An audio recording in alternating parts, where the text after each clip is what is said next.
enfants. Donc, premièrement, vous avez super bien travaillé, tout a super bien poussé.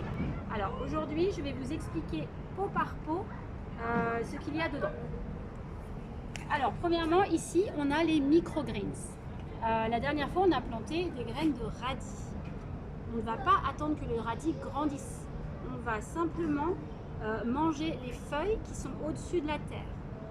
Donc, on va attendre 10 jours et puis on va pouvoir les couper et les manger en salade crue. Ensuite, lorsque vous avez tout ramassé, il va rester uniquement les tiges, les morceaux de tiges. Il va falloir tout ramasser avec les mains ou avec une petite pelle, mettre de côté et refaire ce qu'on a fait la dernière fois, c'est-à-dire les petites tranchées en rond, mettre les graines à l'intérieur, recouvrir doucement et arroser. Dans ce pot-là, on a tout ce qui est plantes ayurvédiques. L'Ayurveda, c'est la médecine traditionnelle indienne. Donc toutes ces plantes sont connues pour avoir des effets curatifs ou être bénéfiques pour la santé. Le moringa, tout se mange cru. Le za'atar, que vous connaissez sûrement, on peut aussi le manger cuit. Le pourpier c'est bien parce que les graines ont été plantées il y a une semaine et on a déjà les petites pousses qui poussent. Ça va faire une grande plante qui va tomber et ça sera mangé en salade. Et le gotu-kola, on mange les feuilles crues et ça va repousser de lui-même. Toutes les feuilles vont repousser de la terre, on voit déjà les petites qui poussent là. Dans les agricoles, on a vraiment mis un potager saisonnier.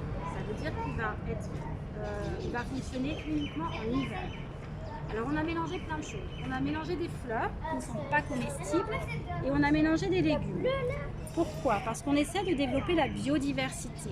On veut que les insectes viennent polliniser. On veut que les plantes par leurs racines s'échangent les nutriments.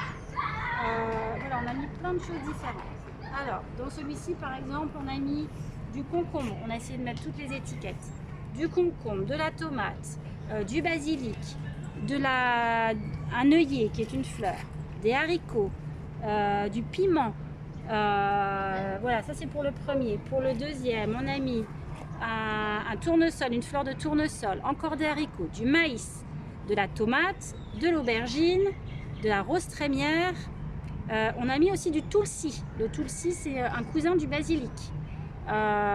Et encore un petit peu de piment, voilà, et un peu de blettes aussi. On a essayé de mélanger un petit peu tout.